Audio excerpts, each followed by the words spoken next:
Halo guys, selamat bertemu kembali di Akur Channel. Saat ini Mimin akan membagikan cerita novel yang banyak digandrungi di dunia, karena kan ceritanya yang sangat menarik menurut Mimin. Mudah-mudahan semuanya akan suka dengan novel yang berjudul Martial God Asura, episode pertama. Semoga cerita ini dapat menghibur jiwa dan rohani kita.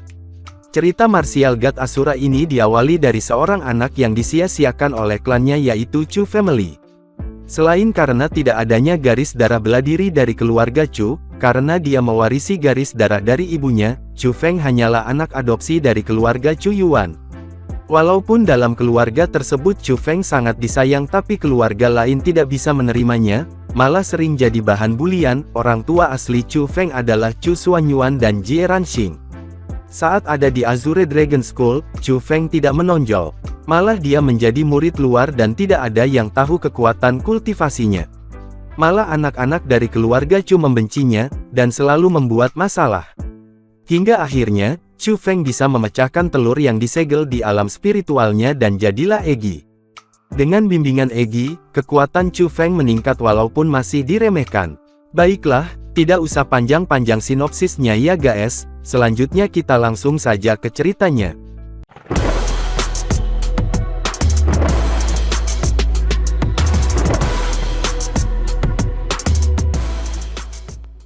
Saat itu pada suatu malam, bulan bulat menggantung tinggi dan bintang memenuhi langit. Namun, di dalam sungai bintang-bintang, ada cahaya 9 warna yang sangat mempesona. Tanda-tanda abnormal telah muncul di langit, yang berarti tubuh sakti akan turun. Di puncak kota kekaisaran di dalam 9 provinsi, seorang lelaki tua berpakaian emas berdiri dengan tangan di belakang punggungnya dan dia memandang ke langit malam. Di belakangnya ada puluhan ribu ahli dari kota kekaisaran. Mereka semua berlutut seolah-olah menunggu perintah. Tiba-tiba, cahaya memadat dan membentuk petir 9 warna. Ia menyambar ke bawah dari atas sungai bintang-bintang dan langit. Pada saat itu, malam gelap menjadi hari yang cerah. Bahkan sebelum sambaran petir, tanah sudah bergemuruh dan bergetar keras. Tapi petir 9 warna itu, saat bentrok dengan tanah, tidak menimbulkan kerusakan yang mengerikan. Sebaliknya, dia malah benar-benar menghilang. Pada saat yang sama, dunia diselimuti oleh malam sekali lagi. Langit malam yang awalnya cerah menjadi agak gelap, seolah-olah beberapa esensi penting telah dihapus, dan malam yang tenang sebelumnya dipulihkan. Mata lelaki tua itu sangat terang dan tubuhnya yang bersemangat bahkan bergetar. Dia menunjuk ke lokasi di mana petir itu mendarat, di dalam perbatasan provinsi Azure, bahwa semua bayi yang lahir malam ini kembali ke kota kekaisaran. Tanggapan seperti guntur beresonansi melewati cakrawala dan puluhan ribu ahli dari kota kekaisaran menuju ke provinsi Azure. Mereka bersumpah untuk mencari tubuh sakti, dan memberikannya ke istana kekaisaran untuk dibudidayakan. Seiring waktu berlalu, setelah 5 tahun berlalu dengan sekejap, dan meskipun orang masih ingat adegan menakutkan tahun itu, tidak ada yang tahu tindakan istana kekaisaran. Di dalam perbatasan provinsi Azure dari 9 provinsi, di antara banyak sekolah, sekolah Azure Dragon adalah salah satunya. Hari ini, sekali lagi, itu adalah perekrutan murid tahunan untuk sekolah Azure Dragon. Ada lautan orang di luar sekolah. Setiap saat, orang tersibuk adalah murid pelataran luar. Semua tanggung jawab penerimaan untuk sekolah, semua mereka yang memikirkannya. Murid pelataran luar, mereka adalah orang-orang yang melakukan tugas-tugas sulit dan tanpa pamrih. Tidak hanya posisi mereka yang terendah di sekolah, mereka bahkan dipandang rendah oleh orang luar. Alasannya sangat sederhana. Jika mereka adalah murid pelataran luar, itu berarti bakat mereka mengerikan dan sepanjang hidup mereka akan sangat sulit bagi mereka untuk memiliki prestasi besar, jadi secara alami, mereka dihina. Ada apa dengan sikap ini? Apakah kamu tahu siapa aku? Kata seorang wanita yang mengenakan pakaian cantik, yang membawa seorang anak laki-laki, saat ia menunjuk dan berteriak keras kepada seorang pria muda. Aku sangat minta maaf, sekarang sudah terlambat dan sekolah akan segera tutup. Tolong kembalilah besok hari. Wajah lembut pemuda itu masih muda dan lembut, tetapi di antara kedua alisnya, dia memiliki sedikit semangat kepahlawanan. Dia dipanggil Chu Feng. Pada tahun ini dia berusia 15 tahun dan dia adalah salah satu dari puluhan ribu murid pelataran luar di sekolah Azure Dragon. Meskipun dia adalah murid pelataran luar, Chu Feng berbeda dari yang lainnya. Dia tidak merasa rendah diri terhadap orang lain, dan dia tidak merendahkan dirinya sendiri. Dia tidak merasa takut saat memperlakukan orang lain dan dia sangat tenang. Kamu bilang kembalilah besok hari, kamu pikir aku idiot. Ini adalah pegunungan. Kau pikir kami akan tidur di mana? Ucap wanita itu bersikeras. Kamu harus mengatur tempat tinggal untukku, atau aku akan mencari atasanmu. Ucap wanita itu kembali, dia tidak mendengarkan dan tidak peduli. Dia bahkan meraih pakaian Chu Feng. Chu Feng, apakah kamu bertemu dengan masalah? Tapi pada saat itu, tiba-tiba suara manis terdengar. Melihat ke arah itu, seorang wanita muda yang mengenakan jubah ungu sedang berjalan. Meskipun ada senyum tipis di mulutnya, matanya galak dan menatap wanita itu dengan erat. Ketika dia melihat wanita muda itu, warna wajah wanita itu langsung berubah, dan ekspresi ketakutan yang kuat memancar keluar. Itu bukan karena hal lain. Itu hanya karena perempuan muda itu mengenakan jubah ungu, dan itu adalah tanda para murid dalam. Wanita itu secara tersembunyi mengutuk. Dia awalnya mengira dia bisa menggunakan statusnya, untuk mempersulit lelaki muda di depannya. Siapa yang akan mengira bahwa pria muda yang biasa-biasa saja di depannya itu, mendapat dukungan dari seorang murid dalam. Murid-murid dalam adalah, eksistensi yang tidak bisa dia sakiti. Bukan apa-apa, itu bukan apa-apa. Aku hanya menanyakan beberapa hal darinya. Ucap wanita keras kepala itu, menjelaskan sambil tersenyum. Perempuan muda itu memelototinya dan hanya mengatakan satu kata, "Enyahlah." Pada saat itu, tubuh wanita itu tidak bisa berbuat apa-apa, tetapi gemetar dan wajahnya sudah pucat. Tapi dia tidak ragu sama sekali. Dia menarik anaknya dan cepat-cepat pergi, dan di bawah kepanikan dia bahkan tersandung, yang membuatnya terlihat sangat kasar. Melihat itu, Chu Feng tak berdaya menggelengkan kepalanya, dan berkata dengan sopan kepada wanita muda di sebelahnya, "Terima kasih banyak Chu Yue. Tidak perlu bersikap sopan, kita keluarga kan?" Chu Yue agak tidak senang mendengar merendahnya Chu Feng. Dia benar, mereka memang keluarga. Mereka berasal dari keluarga yang sama, Chu. Chu Yue adalah sepupu Chu Feng, dari garis kakak ayah Chu Feng dan dia, hanya 1 tahun lebih tua dari Chu Feng.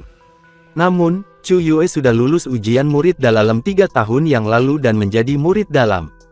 Dia sekarang berada di tingkat 4 dari alam roh. Kita harus mengikuti aturan sekolah, kata Chu Feng sambil tersenyum cerah. Melihat Chu Feng berperilaku seperti itu, hati Chu Yue sangat sedih. "Chu Feng, apakah kamu masih tidak akan berpartisipasi dalam ujian murid dalam tahun ini? Atau apakah kamu masih belum mencapai tingkat 3 dari alam roh?" Chu Feng tidak menanggapi, dan senyum tipis masih menggantung di wajahnya. Tidak ada yang tahu apa maksudnya. Melihat itu, Chu Yue melepas tas dari pinggangnya dan meletakkannya di tangan Chu Feng, "Sempurnakan. Mungkin itu akan membantumu menembus tingkat 3. Chu Feng membuka tas itu dan seketika, energi spiritual yang kuat dipancarkan darinya. Rumput roh suci yang cerah, berkilau, transparan dan seukuran jari diletakkan di dalamnya. "Chu Yue, ini terlalu berharga, aku tidak bisa menerimanya," ucap Chu Feng sambil buru-buru mengembalikannya kepada Chu Yue. "Rumput roh suci, itu seperti obat mujarab untuk pelatihan bela diri dan itu sangat berharga. Itu memiliki kegunaan yang tak ada habisnya bagi mereka yang berada di alam roh. Rumput roh suci dapat meningkatkan kecepatan latihan mereka. Keluarga Chu akan memberikan 1 rumput roh suci kepada anggota keluarga Chu setiap tahun. Chu Yue juga diberikan oleh keluarga, tapi dia tidak menggunakannya dan memberikannya kepada Chu Feng. Tapi Chu Feng sangat sungkan, jadi dia benar-benar tidak bisa menerimanya. Ketika aku mengatakan aku memberikannya kepadamu, kamu harus mengambilnya. Kamu adalah adik laki-lakiku, ucap Chu Yue agak kesal. Oh, kapan kamu begitu murah hati, dan bahkan mulai memberikan rumput roh suci kepada orang-orang? Lihat, aku juga adikmu, dan secara kebetulan, aku hampir menembus ke tingkat 4 dari alam roh. Bagaimana kalau kamu memberikan rumput roh suci kepadaku? Ucap suara pemuda yang lain yang datang menghampiri Chu Yan dan Chu Feng. Seorang pria muda sekitar usia Chu Feng, berjalan mendekat dan dia juga mengenakan pakaian para murid pelataran dalam. Dia dipanggil Chu Zhen dan dia juga dari keluarga Chu. 5 tahun yang lalu, dia memasuki sekolah Azure Dragon bersamaan dengan Chu Feng. Namun, ia menjadi murid dalam 2 tahun yang lalu. Chu Zhen, kamu sudah menembus tingkat 3 dari alam roh dan berhasil mengembangkan energi spiritual. Bahkan jika kamu tidak memiliki rumput roh suci ini, kamu dapat naik tingkat dengan cepat.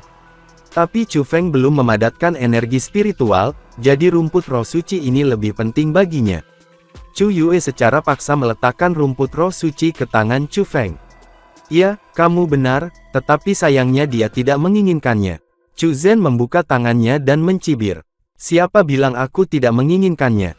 Tapi kemudian, Chu Feng dengan ringan tersenyum dan tanpa ragu memasukkan rumput roh suci ke dalam sakunya sebelum berkata, Chu Yue, aku akan meminjam rumput roh suci ini. Suatu saat nanti aku akan mengembalikannya 2 kali lipat. Dengan hanya melihat bahwa Chu Feng menerimanya saja, Chu Yue sudah senang, jadi dia hanya menjawab secara acak dan tidak peduli, apakah Chu Feng akan mengembalikannya atau tidak.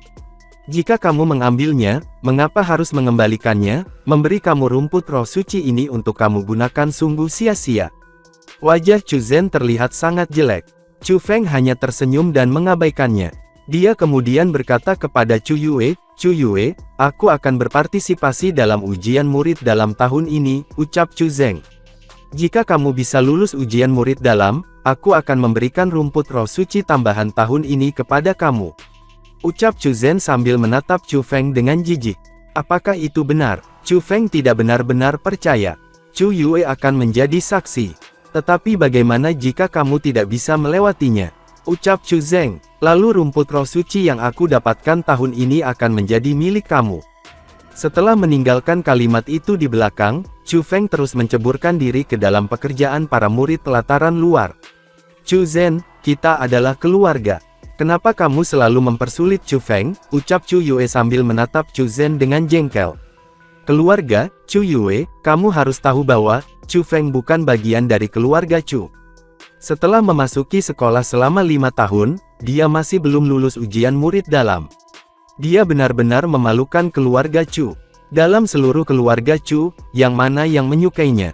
Hanya kamu yang memperlakukannya dengan baik, dan kamu bahkan memberikan rumput roh sucimu sendiri kepadanya untuk dia gunakan, aku benar-benar tidak mengerti. Ucap Chu Zhen dengan kesal. Kamu benar-benar bodoh. Ucap Chu Yue agak marah, setelah memelototinya sejenak. Dia kemudian berjalan pergi. Di sisi lain, Chu Zhen tersenyum. Dia benar-benar bahagia. Meskipun ia tidak mendapatkan rumput roh suci milik Chu Yue, ia tahu bahwa tahun ini, rumput roh suci milik Chu Feng pasti akan menjadi miliknya. Menjelang malam, di tempat peristirahatan bagi para murid pelataran luar, yang sangat gelap sekali. Setelah sibuk sepanjang hari, semua orang sangat lelah dan mereka tidur sangat awal. Hanya kamar Chu Feng yang masih diterangi oleh cahaya. Dia duduk di depan tempat tidur, mengeluarkan rumput roh suci yang diberikan Chu Yue kepadanya dan bergumam, aku harap rumput roh suci ini dapat membuat kamu kenyang. Setelah mengatakan itu, Chu Feng menutup kedua matanya, menjepit rumput roh suci di antara kedua telapak tangannya, dan melakukan segel tangan yang aneh. Pada saat itu, energi spiritual di dalam rumput roh suci mulai memasuki tubuh Chu Feng melalui telapak tangannya, kemudian menyatu dengan dantiannya. Chu Feng bukan dari keluarga Chu. Dia adalah putra angkat Chu Yuan, tetua kelima di keluarga Chu. Itu sebabnya Chu Feng dikucilkan dan dipermalukan sejak usianya masih kecil. Jika bukan karena perlindungan Chu Yuan, dia pasti sudah diusir dari keluarga Chu. Karena itu, Chu Feng sangat berterima kasih kepada Chu Yuan, dan bersumpah untuk menjadi kebanggaan Chu Yuan dan memenangkan kembali kehormatannya. Waktu itu pada saat, 5 tahun yang lalu, Chu Feng berusia tepat 10 tahun, dan itu adalah usia terbaik untuk berlatih seni bela diri. Pada waktu itu dia memiliki banyak harapan untuk pelatihan, karena dia merasa bahwa waktu untuk membuktikan dirinya telah tiba.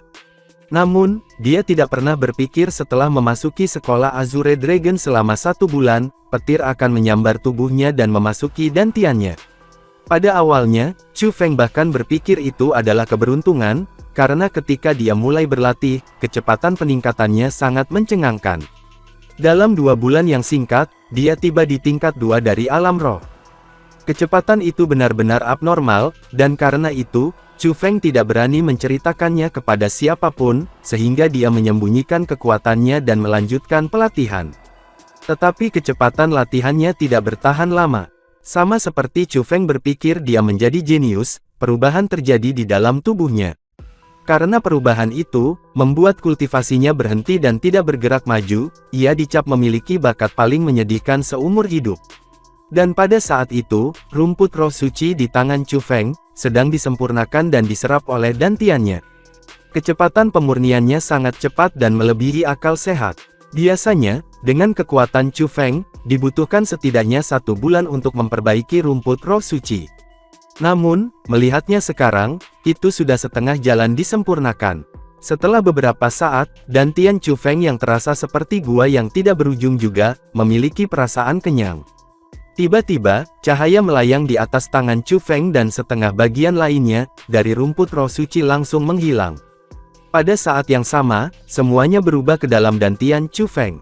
9 binatang petir saling bertautan satu sama lain. Bergerak sangat cepat, memadat dan akhirnya berubah menjadi benda seperti pil. Setelah pil terbentuk, energi spiritual tak berujung melonjak keluar darinya, seperti gelombang yang membasuh tubuh Chu Feng.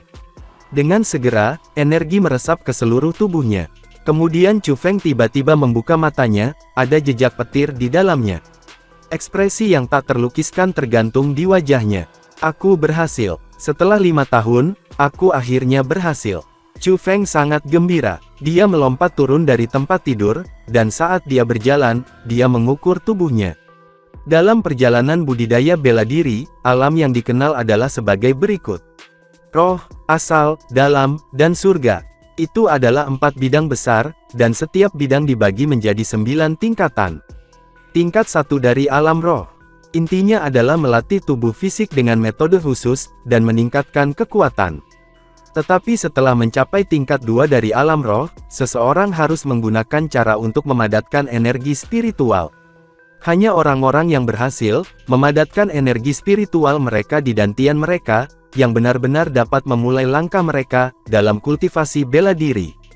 Tubuh Chu Feng telah berubah, itu membuatnya tidak dapat memadatkan energi spiritual. Petir sakti dalam dantiannya seperti 9 binatang buas yang lapar. Energi spiritual yang dipadatkan Chu Feng akan selalu ditelan oleh petir sakti itu.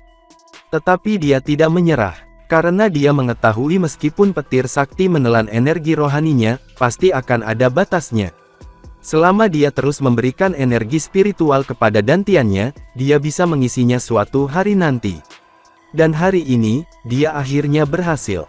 Ini adalah perasaan yang sangat kuat. Jumlah energi spiritual yang tak berujung mengalir ke tubuhku, seolah-olah itu akan menerobos tubuhku. Gumam Chu Feng. Perasaan ini tak terbayangkan untuk Chu Feng. Dia tidak akan pernah berpikir bahwa petir sakti akan langsung memadat menjadi pil dan menempati dantiannya.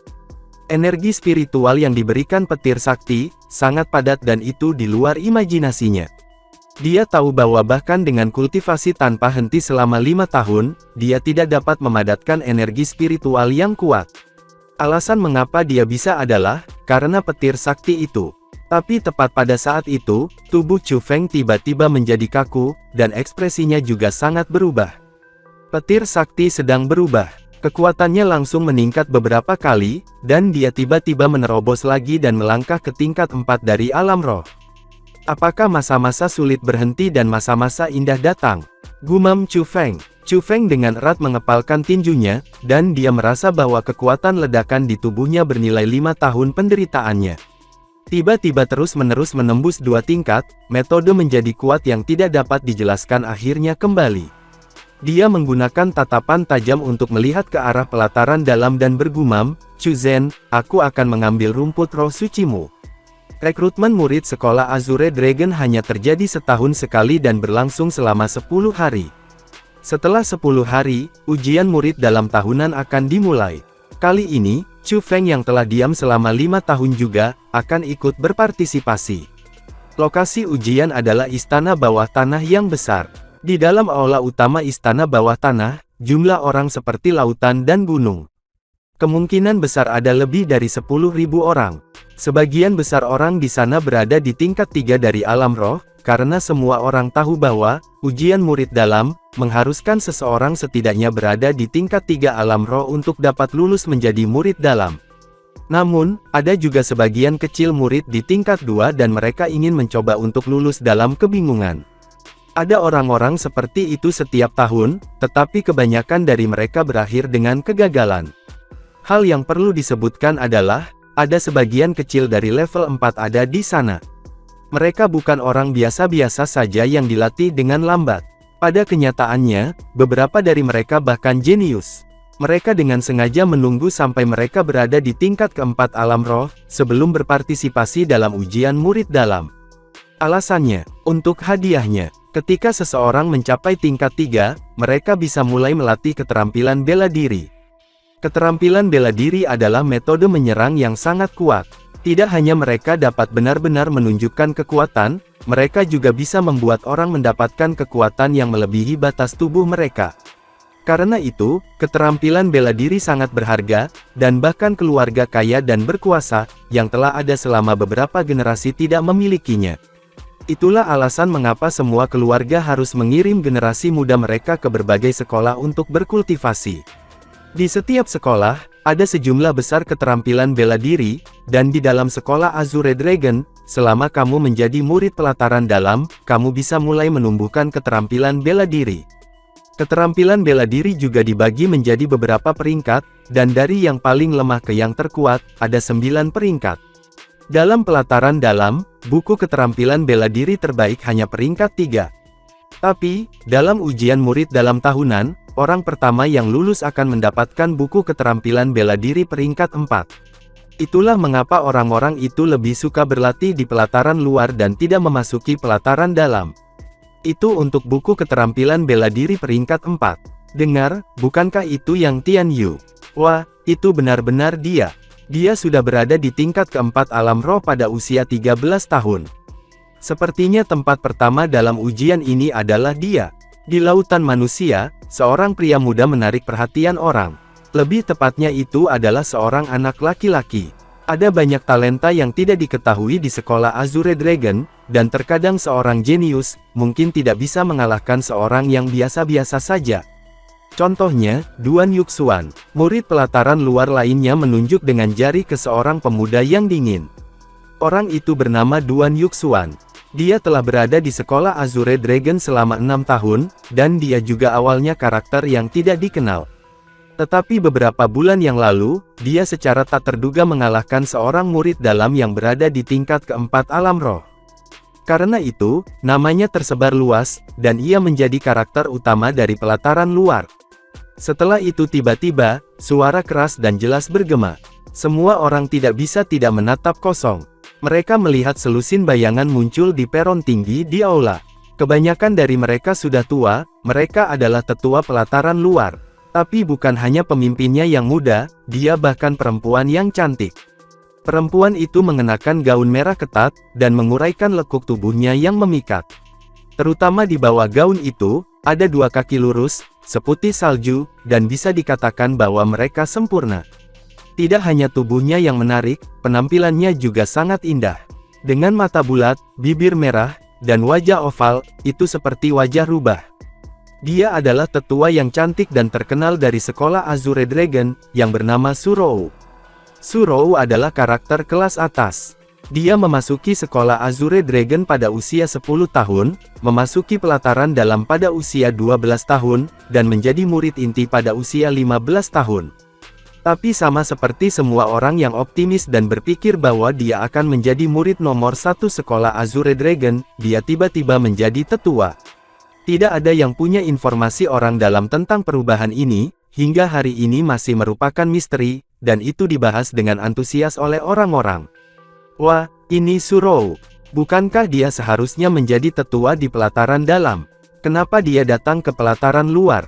Dengan kemunculan Surou, semua murid laki-laki membuka mulut mereka, dan beberapa bahkan meneteskan air liur.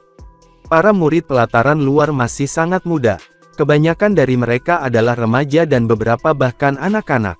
Bagi mereka dan pada usia mereka, seorang wanita dewasa seperti Surou sangatlah mempesona. Surou tidak memiliki kesan tua, ketika dia dengan apik tersenyum ke arah kerumunan, dan berkata dengan lembut, aturan ujian sangat sederhana. Masuki gerbang di belakangku dan keluar dari gerbang lainnya. Dengan itu, kamu lulus ujian. Ucap Surou. Satu-satunya perbedaan adalah bahwa orang pertama yang lulus akan mendapatkan buku keterampilan peringkat 4. Kamu bahkan tidak bisa mendapatkan ini di pelataran dalam. Tapi sesuatu yang layak disebutkan adalah, bahwa orang yang pertama pada tahun ini akan mendapatkan hadiah spesial lain. Bergantung pada perspektif seseorang, hadiah ini bisa lebih berharga daripada yang sebelumnya. Setelah mengatakan itu, Surou sengaja memperpanjang intonasi. Udara mempesona memenuhi seluruh aula. Apa itu? Ucap seseorang yang bertanya dengan rasa ingin tahu. Tetua Surou memberikan tubuhnya. Beberapa bahkan tidak tahu malu dan memiliki pikiran cabul. Meskipun Surou adalah seorang tetua, dia baru berusia 20 tahun. Dibandingkan dengan barang-barang antik lama, dia jauh lebih santai. Karena itu, banyak orang tidak khawatir sama sekali ketika mereka berbicara seperti itu. Surou hanya tersenyum menawan menanggapi tebakan orang banyak. Dia mengangkat 5 jari ramping, lalu berkata, 5 rumput roh suci. Rumput roh suci sangat berharga, dan bahkan keluarga Chu hanya bisa memberi setiap orang 1 per tahun. Melihat bahwa sekolah Azure Dragon bisa mengeluarkan 5 dari mereka, itu adalah godaan besar bagi para murid pelataran luar. Tetapi bagi sebagian besar orang, mereka hanya bisa bermimpi tentang hal itu, karena mereka tahu bahwa mereka tidak memiliki kesempatan untuk mendapatkan Saint Spirit Grace itu.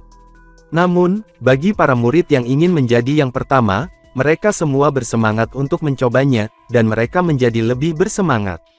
Surou mengangguk puas ketika melihat semangat para murid. Lalu, dia melambaikan tangannya. Di belakangnya, suara gemuruh datang. Gerbang yang tingginya puluhan kaki perlahan terbuka. Apa yang kamu tunggu? Tidak ingin lulus ujian? Ucap Surou sambil tersenyum indah, ketika dia memandang murid-murid yang menatap kosong. Chu Feng mengikuti arus orang dan terus maju. Akhirnya, mereka memasuki gua yang dalam. Gua itu sangat luas tetapi sangat gelap di sana. Bidang penglihatan sangat rendah, dan orang-orang tahu bahaya perangkap yang dapat dipicu kapan saja. Semuanya bisa pergi. Untuk skill peringkat 4, untuk 5 rumput roh suci, pergilah. Tapi tentu saja, ada beberapa orang yang peduli tentang uang, dan tidak peduli dengan kehidupan mereka. Mereka tahu bahwa ada bahaya tetapi mereka tetap berjalan sendiri, dan bahkan tidak melihat ke belakang. Bahkan ada beberapa orang yang seperti itu. Tapi setelah berjalan 100 meter, suara mendesis datang di depan dan jarum perak yang tak berujung ditembakkan dari dinding, dan mereka menembak ke arah kerumunan seolah-olah hujan. Dalam sekejap, semua jenis tangisan bergema. Para murid yang bergegas di depan tertangkap lengah, dan lebih dari setengah dari mereka terjatuh. Bagaimanapun, orang-orang masih terus maju dan mereka tidak memiliki jejak mundur. Mereka berlari ke gua dengan marah. Meskipun jarum perak itu kuat, itu tidak akan membunuh, dan mereka tahu itu. Lagi pula, itu hanya sebuah mekanisme dan bagi orang-orang di tingkat ketiga alam roh, mereka bisa menghindarinya selama mereka berhati-hati. Ketika mereka terus masuk lebih dalam, jarum-jarum perak juga terus semakin tebal, dan orang-orang yang mereka pukul biasanya, telah tertangkap basah. Dalam situasi seperti itu, banyak orang dengan cepat menjauhkan diri. Orang-orang yang berlari di depan bukan lagi orang-orang yang datang berharap mereka akan melewati dengan kebingungan. Mereka adalah orang-orang kuat, seperti yang Tian Yu dan Duan Yuxuan. Harus disebutkan bahwa, orang-orang itu memang tidak biasa. Ketika mereka berjalan di jarum seperti badai, mereka sangat berhati-hati. Tapi seolah-olah mereka meratakan tanah dengan sepatu mereka, dan sepertinya mereka tidak menjalankan mekanisme sama sekali. Mereka seperti orang-orang dalam perlombaan lari. Chu Feng selalu di belakang mereka, dalam pasukan alam roh yang terdiri dari orang-orang di tingkat 3. Dia melakukan itu karena 2 alasan. Pertama, dia tidak ingin menonjol. Kedua, situasinya sangat istimewa, dan dia tidak ingin menunjukkan kekuatan dia, yang sebenarnya terlalu dini. Itulah sebabnya dia menunggu kesempatan, di mana dia bisa melampaui semua orang ketika tidak ada yang melihat. Duan Yuxuan, kamu sudah sangat tua, namun kamu bahkan tidak bisa menang dari anak-anak seperti aku, dalam perlombaan. Tidakkah kamu pikir itu agak memalukan? Huff. Bocah cilik, dalam perjalanan budidaya bela diri, usia bukanlah masalah. Hanya kekuatan yang bisa. Jika kamu ingin sombong, maka lakukan itu setelah kamu menjadi pemenangnya. Mari kita lalui waktu sedikit. Hanya ada dua bayangan yang tersisa di bagian paling depan. Mereka adalah Duan Yuxuan dan Yang Tianyu. Keduanya berada di ringkat 4 dari alam roh. Salah satu dari mereka memiliki bakat yang luar biasa, dan yang lainnya memiliki banyak pengalaman. Mereka berdua cukup adil dan ketegangan di antara mereka terus semakin kuat. Itu dikarenakan mereka tahu bahwa saingan terbesar mereka adalah satu sama lain. Selama mereka menang atas lawan mereka, hadiah untuk menjadi yang pertama akan menjadi milik mereka. Tiba-tiba, angin sepoi-sepoi datang dari depan. Keduanya terkejut ketika mereka melihat dari dekat, dan mereka tidak bisa berbuat apa-apa, tetapi memperlambat langkah mereka. Itu karena kabut tebal muncul di depan mereka. Gua sudah gelap, dan dengan kabut itu berarti penglihatan mereka akan semakin buruk. Dengan demikian, itu juga sangat meningkatkan kesulitan menghindari mekanisme. Bahkan jika itu mereka perlu melakukannya dengan hati-hati. Kesempatan bagus. Sama seperti semua orang melambat, Chu Feng diam-diam bersukacita. Dia maju dengan langkah besar, dan dengan deru, seluruh tubuhnya seperti panah yang meninggalkan busur saat dia terbang ke depan. Pada saat itu, Duan Yuxuan berkonsentrasi pada menghindari jarum perak. Tiba-tiba, bayangan hitam melintas melewatinya. Tanpa memberikan waktu baginya untuk bereaksi, orang itu menghilang sekali lagi. Apakah aku bermimpi? Gumam Duan Yuxuan ketika merasakan bayangan tersebut. Dengan begitu, dia membuat Duan Yuxuan merasa sedikit terkejut. Dia pikir itu Yang Tianyu pada awalnya, tetapi dia memperhatikan bahwa Yang Tianyu tidak jauh di belakangnya. Kemudian, dia terganggu dengan pikirannya. Orang yang berhasil meninggalkan semua orang, Chu Feng, tidak peduli pada mereka, layaknya dia meningkatkan kecepatannya secara maksimal. Setelah berjalan lama, dia tidak merasa lelah. Energi spiritual di dalam tubuhnya tak ada habisnya, untuk diambil dan terus-menerus melonjak dari dantiannya. Tidak hanya itu, kecepatan dan kekuatannya, kekuatan pendengaran, dan penglihatannya semua, melampaui orang-orang yang berada pada level yang sama dengannya. Setidaknya itu sangat melampaui Duan Yuxuan dan Yang Tianyu. Chu Feng tidak terlalu terkejut pada saat itu, karena itu adalah sesuatu yang istimewa tentang dirinya. Dia sudah melihat keistimewaan ini 5 tahun lalu. Mulai sekarang, kekuatannya telah kembali, dan itu memberinya kepercayaan diri yang tak tertandingi, karena tidak ada orang yang bisa menyebut diri mereka seorang jenius lagi, di hadapannya. Saat ia berlari dengan kecepatan terbang, Chu Feng akhirnya meninggalkan panggung mekanisme, keluar dari gua yang gelap, dan tiba di tengah aula yang luas. Di ujung aula, ada platform tinggi yang terbuat dari batu. Di atas batu, ada beberapa item. Itu adalah buku keterampilan bela diri peringkat 4, dan 5 rumput roh sucis. Melihat hal-hal itu, Chu Feng agak emosional. Namun, dia tidak terburu-buru. Sebaliknya, dia melihat pintu-pintu batu di sisi aula. Jadi di balik itu adalah binatang buas yang legendaris. Mulut Chu Feng melengkung dengan harapan. Dia tahu bahwa ujian ini baru saja dimulai. Makhluk yang akan dia hadapi adalah makhluk mengerikan, haus darah, kejam, yang disebut binatang buas. Sementara itu di tempat lainnya, Tetua Surou lihat, ini terlalu mencengangkan.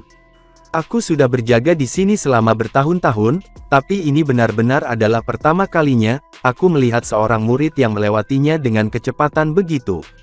Di dalam ruang batu misterius di istana bawah tanah, seorang tetua tua menatap batu yang berantakan, dan keheranan memenuhi tatapannya. Itu bukan batu biasa, itu adalah mekanisme di dalam istana bawah tanah. Batu itu hanya berantakan sendiri setelah mekanisme dipicu. Melihat itu, seluruh batu itu berantakan. Yang hanya berarti satu hal, seseorang sudah melewati tahap mekanisme. Orang tercepat untuk menyelesaikan tahapan mekanisme, membutuhkan waktu 2 jam dari ujian sebelumnya. Namun saat ini, baru 1 jam berlalu. Perubahan ini menarik perhatian semua orang. Sekitar selusin tetua di ruang batu berkumpul, dan mereka semua sangat terkejut. Tampaknya ada karakter yang menarik di dalam para murid pelataran luar tahun ini. Surou juga berkumpul, dan ketika dia melihat batu yang berantakan, dia mengangguk puas, karena seperti ini, kita tidak bisa membiarkannya lewat begitu saja. Biarkan aku membuatnya lebih menarik.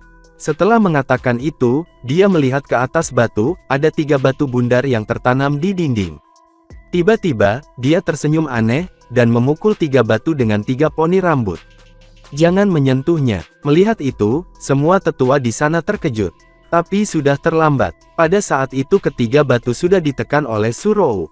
Apa? Tidakkah kamu memberitahu aku bahwa batu-batu ini akan melepaskan binatang buas? Melihat para tetua panik, Surou juga merasa ada sesuatu yang salah. 3 batu itu memang melepaskan binatang buas, tetapi mereka tidak bisa ditekan pada saat yang sama. Jika mereka ditekan pada saat yang sama, mereka akan melepaskan semua binatang buas yang dipenjara bersamaan. Itu akan menjadi 30 binatang buas peringkat 2, 9 binatang buas peringkat 3, dan 1 binatang buas peringkat 4. Setelah mengatakan itu, wajah tetua Li sudah pucat dan suaranya sedikit bergetar. Para tetua yang menjaga di sana, memahami binatang buas dengan sangat jelas. Mereka adalah makhluk yang kejam dan menakutkan, dan mereka berkali-kali lebih kuat daripada orang-orang yang berada di level yang sama. Melihat begitu banyak binatang buas yang dilepaskan pada saat yang sama, putaran pembantaian tidak bisa dihindari. Memikirkan puluhan ribu murid di istana bawah tanah, yang dibantai oleh binatang buas bukanlah pemikiran yang menyenangkan. Mengapa kamu tidak mengingatkan aku sebelumnya? Pada saat itu, wajah Surou juga sangat berubah. Tubuhnya bangkit dan menjadi angin. Ketika pintu batu terbuka, dia sudah menghilang. Tetua Li, apa yang harus kita lakukan? Pandangan semua orang mendarat pada tetua yang sudah lanjut usia ini. Apa lagi yang bisa kita lakukan? Cepat dan pergi bantu, Tetua Li berteriak dengan marah dan bergegas keluar. Chu Feng telah mendengar tentang binatang buas yang terkenal tersebut. Mereka adalah jenis makhluk yang bisa dibudidayakan. Mereka dibagi menjadi 9 peringkat, sesuai dengan kekuatan mereka, dan mereka dapat berkomunikasi dengan yang lainnya, yaitu dengan 9 tingkat pembudidaya bela diri di dunia roh. Namun, dari rumor, kekuatan peringkat 3 binatang buas jauh lebih kuat, daripada seorang pembudidaya bela diri, yang berada di tingkat 3 dari dunia roh, dan peringkat 3 binatang buas bahkan, dapat dibandingkan dengan pembudidaya di tingkat 4 dari dunia roh. Itulah sebabnya bahkan jika itu adalah Chu Feng, dia tidak berani sombong. Dia tahu bahwa ada mekanisme di aula utama, dan ketika dipicu, para binatang buas akan muncul. Namun, tiba-tiba suara keras bergema dan pintu-pintu batu, yang mengunci binatang buas mulai terbuka. Aneh, aku bahkan tidak memasuki aula utama. Mengapa pintu-pintu batu terbuka? Gumam Chu Feng yang tercengang. Tapi segera setelah itu, 40 pintu batu di samping aula utama semuanya terbuka. Itu benar-benar mengejutkan Chu Feng. Itu karena dalam kegelapan di balik pintu-pintu batu itu, sepasang demi sepasang mata merah darah terbuka, dan haus darah yang tebal memenuhi seluruh aula utama. Sial, ini bukan lelucon, bukan? Gumam Chu Feng dengan cemas. Dia dengan jelas mendengar bahwa, di babak terakhir setiap ujian, akan ada satu binatang buas. Tapi situasi apa ini? Kenapa semua binatang buas dilepaskan? Chu Feng tidak punya banyak waktu untuk memikirkannya terlalu banyak karena di depan matanya, bayangan yang penuh sesak melompat keluar dari pintu batu, dan memasuki aula utama. Dia dapat dengan jelas melihat bahwa, bentuk makhluk-makhluk itu mirip dengan harimau tetapi menggandakan ukurannya. Seluruh tubuh mereka hitam legam dan kamu bisa melihat cakar dan gading seperti pisau, serta sepasang mata merah darah mereka. Ada total 40 binatang buas, dan karena penampilan mereka tidak terlalu berbeda, mereka harus dari jenis yang sama. Tetapi setelah diperiksa lebih dekat, Chu Feng menemukan bahwa ada garis-garis aneh di dahi mereka. Jelas, itu adalah tanda peringkat mereka. Tepat pada saat itu, salah satu binatang buas menggeram dan mengarahkan pandangannya ke arah platform tinggi di bagian yang lebih dalam dari aula utama. Secara bersamaan, tatapan semua binatang buas dilemparkan ke arah platform tinggi, dan mereka mulai terlihat seperti ngiler. Sial, kamu perampok. Melihat itu, Chu Feng marah. Bagaimana dia bisa membiarkan para binatang ganas ini mengambil harta berharga? Dengan kutukan, dia bergegas menuju platform. Kemudian saat itu juga, Chu Feng memasuki aula utama, dan dengan cepat menarik perhatian binatang buas. Itu cukup bagus untuknya. Sebanyak 40 binatang buas semua bersamaan menyerah pada rumput roh suci, dan mereka semua mengepung Chu Feng dan menyerangnya. Bagi mereka, darah dan daging manusia lebih menarik daripada obat spiritual. Binatang buas peringkat 2 menyerang secara langsung. Tetapi dengan pukulan dari Chu Feng, dia meniup kepalanya. Itu bahkan tidak mampu bertahan dari serangan tunggal. Namun, juga pada saat yang sama, beberapa binatang buas mengelilinginya dan menyerang. Niat membunuh yang menakutkan sudah cukup untuk membuat seluruh tubuh gemetar. Tapi Chu Feng tidak panik. Dia sekuat monyet, melompat ke kiri dan ke kanan, saat dia bolak-balik di kerumunan binatang buas. Setiap kali dia menyerang, setidaknya ada satu binatang buas yang mati. Dan, adegan ini pun mengakhiri pertemuan kita saat ini. Terima kasih kepada semua, yang telah menyimak sampai dengan akhir video kali ini, dan juga Mimin ingin mengucapkan terima kasih yang sebesar-besarnya, kepada semua yang sudah subscribe Akur Channel. Semoga semuanya dimudahkan rezekinya, dan dilancarkan segala urusannya, juga disehatkan selalu setiap saat, dan terhindar dari segala penyakit, amin. Sampai ketemu di episode selanjutnya ya guys, terima kasih.